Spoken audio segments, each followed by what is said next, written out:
WWE presents Clash in Paris this weekend, Sunday, August 31st, and with WWE returning to France for the second consecutive year to host a premium live event, could Paul Levesque and his creative team have some surprises up their sleeve in the form of some major main roster debuts? In this countdown video, we're going to discuss 5 names that could be set to make their WWE main roster debut at Clash in Paris this weekend.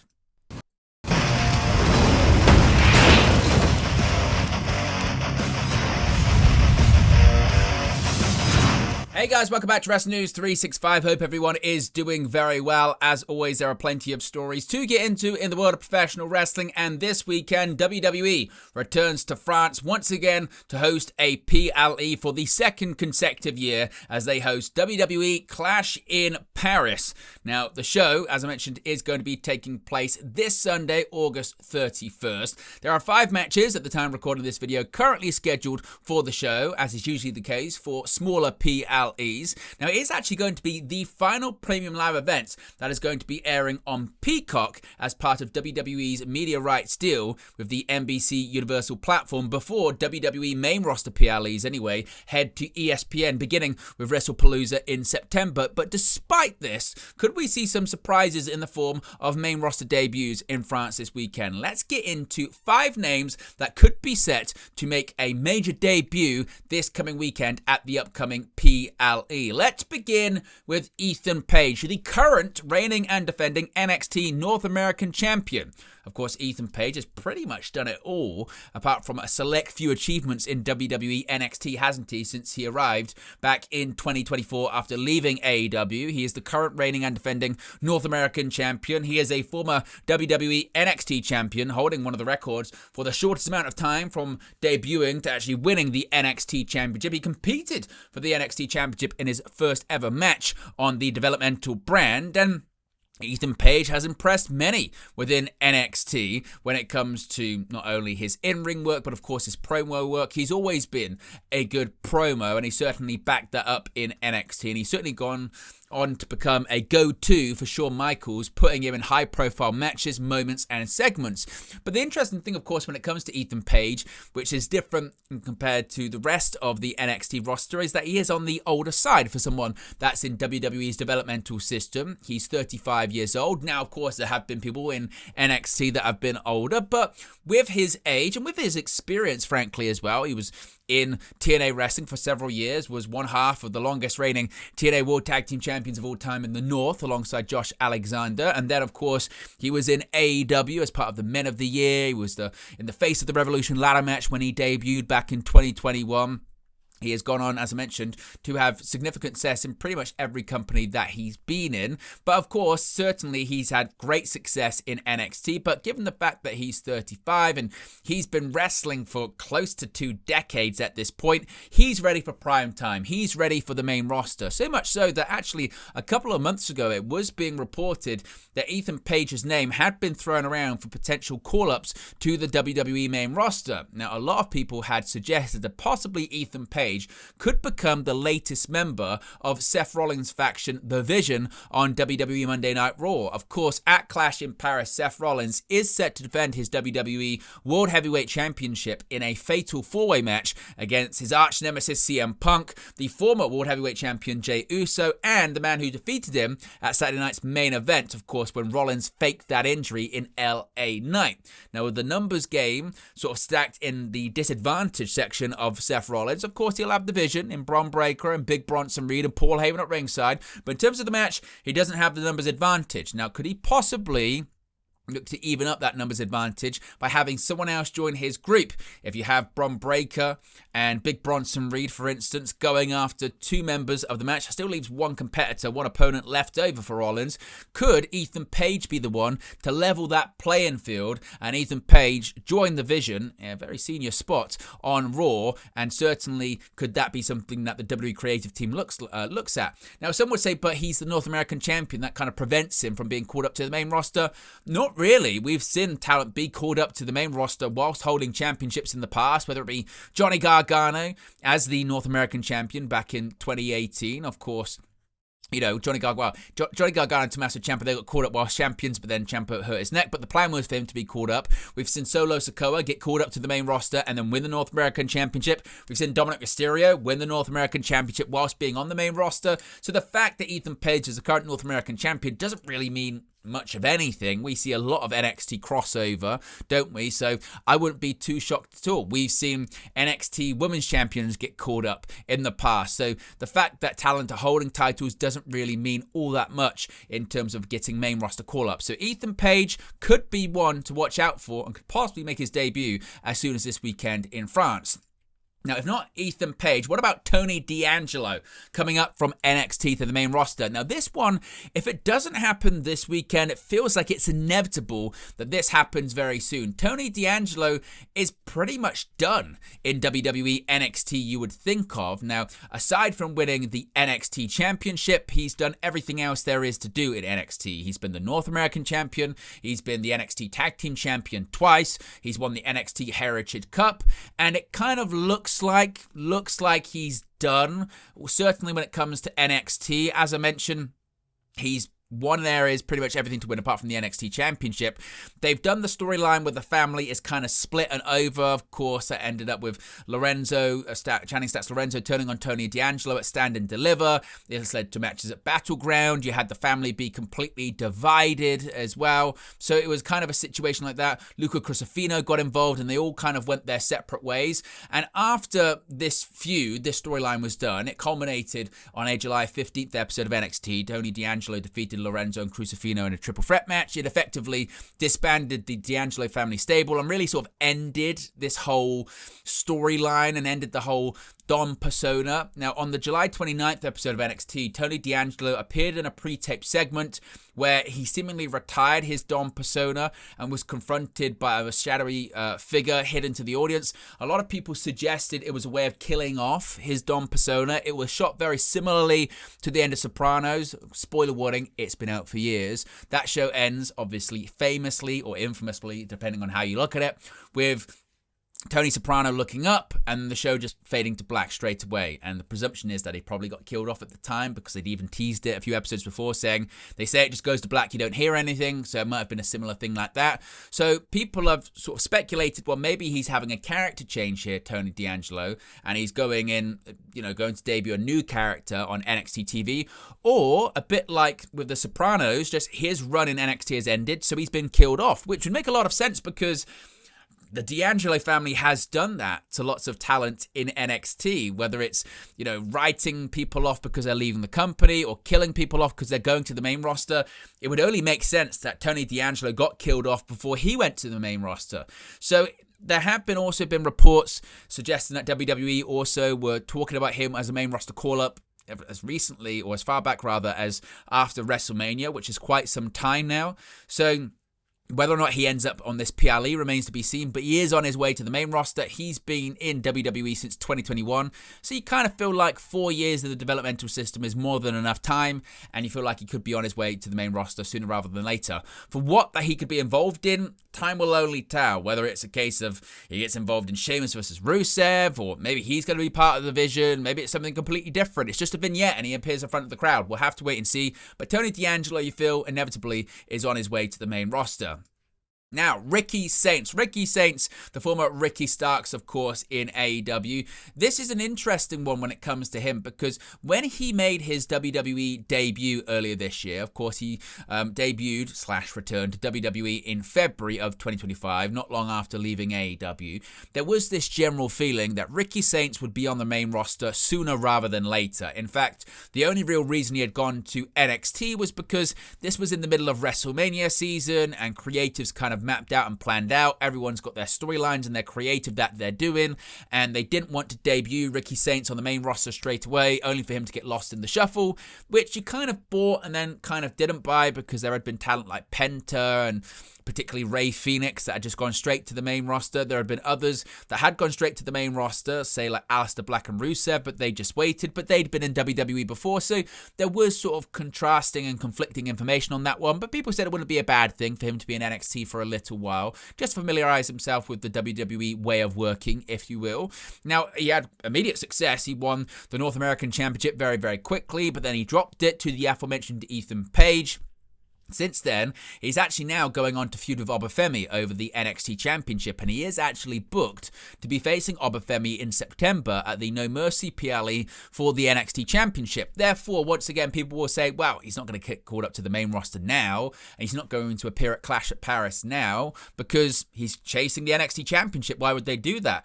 Well, maybe that's just actually the reason why they would do that, because it makes you think, oh, Ricky Saints is involved in this in NXT. He's definitely not going to be on the main roster, and it's a bit of a swerve. In addition to that, when I spoke earlier on about Ethan Page and that how he had been rumored for a main roster call-up, the same report also stated that Ricky Saints had also been considered for a main roster call-up, and Ricky Saints was one of the names considered to possibly be a new addition into the Vision faction on Raw, alongside the World Heavyweight Champion Seth Rollins, Paul Heyman, Big Bronson Reed, and of course Bron Breakker. So you could see a situation where Ricky Saints does actually join that faction. As I mentioned, it had always been reported that Saints hadn't signed a developmental deal with WWE. He'd signed a main roster contract, and because of that, WWE also wants to get value for money. So they also want to get him onto the main roster as soon as possible because they're paying him a main roster salary. So with that, there could be a bit of a expedited process for him to get to the main roster.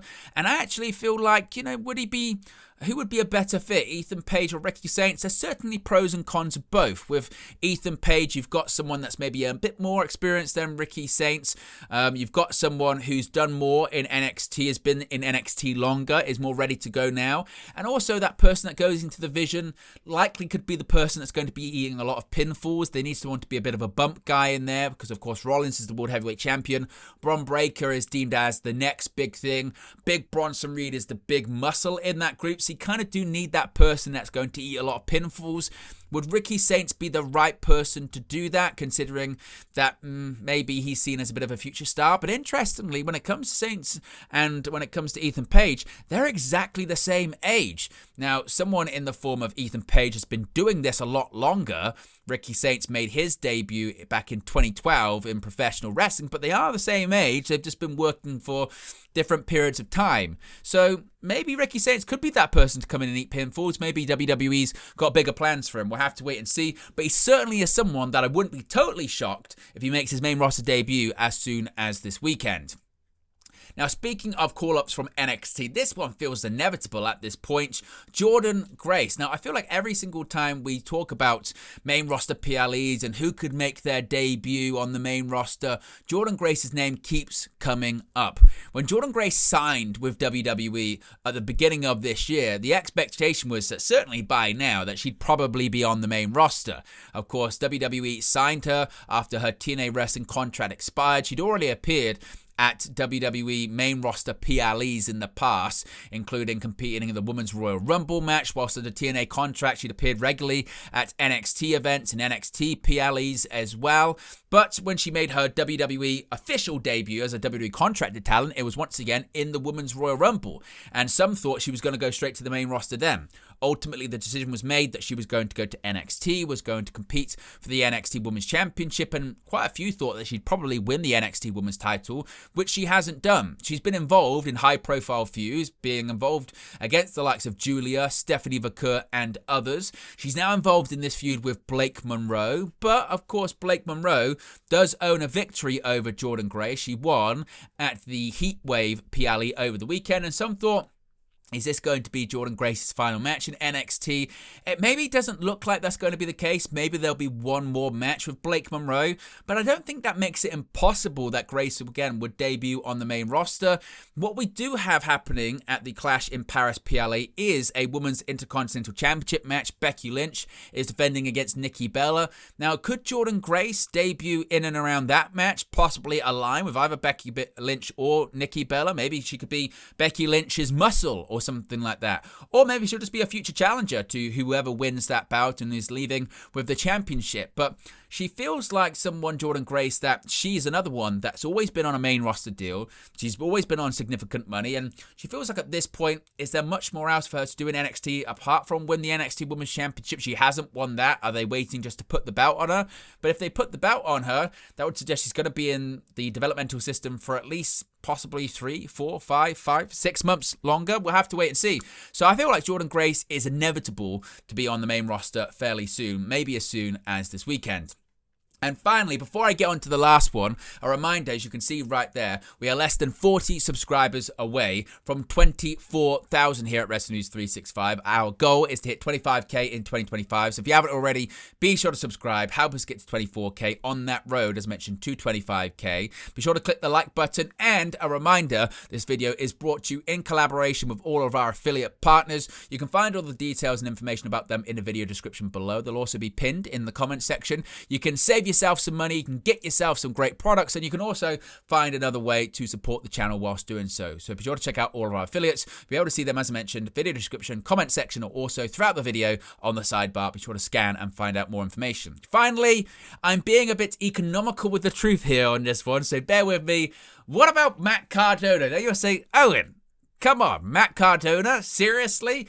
WWE debut, Matt Cardona, is best known for being in WWE. The former Zack Ryder is best known for being in WWE for 15 years, from 2005 to 2020. And I know.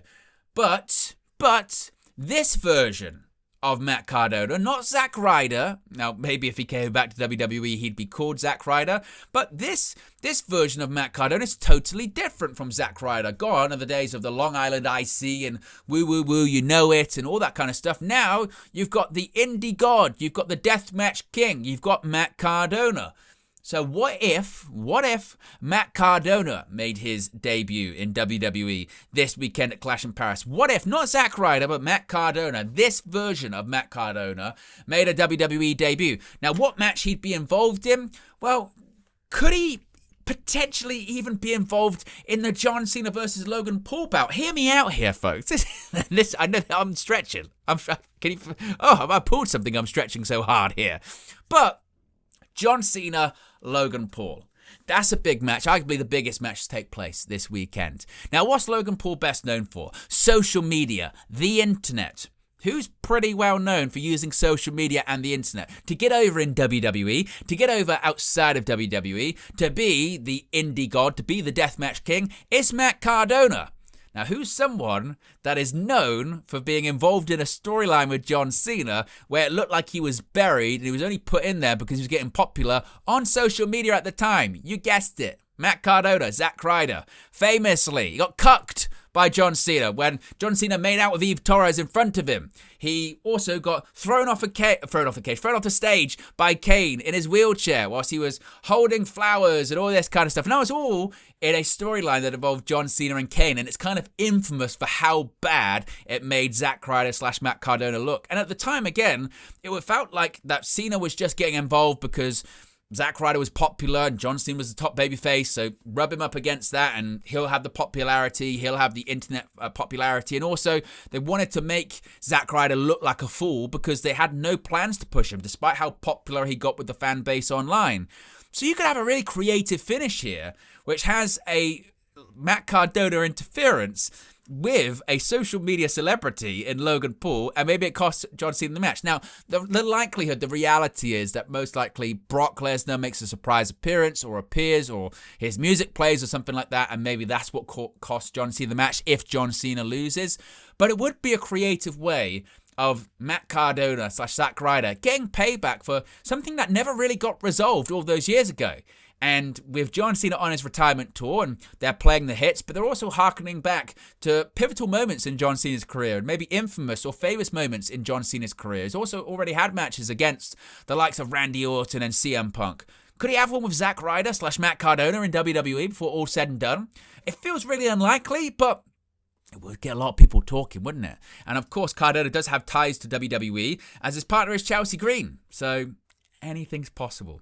But there you go, guys, the latest countdown video for you. Let me know your thoughts in the comment section below. Which ones are likely, which ones are unlikely? I think I know which ones you're going to say is unlikely in the comment section below. Click the like button, be sure to subscribe. As I mentioned, we're just, count them, 37 subscribers to go until 24,000 here on the channel. As I mentioned earlier on, our goal is to get to 25k in 2025. Be sure to check out all of our affiliates. They are collaborating with us to bring you this video today, so check them out. You can save yourself some money, you can get yourself some great products, and you can also support the channel whilst doing it. I'm going to be live a bunch of times over the weekend for SmackDown with a watch along and a post show. Of course, Clash in Paris with a watch along and a post show. So be sure to join me live. We'll have a lot of fun. You can get your super chats in members chats and have a good old chat watching the wrestling. I appreciate everyone for tuning in as always, and I'll speak to you again very, very soon.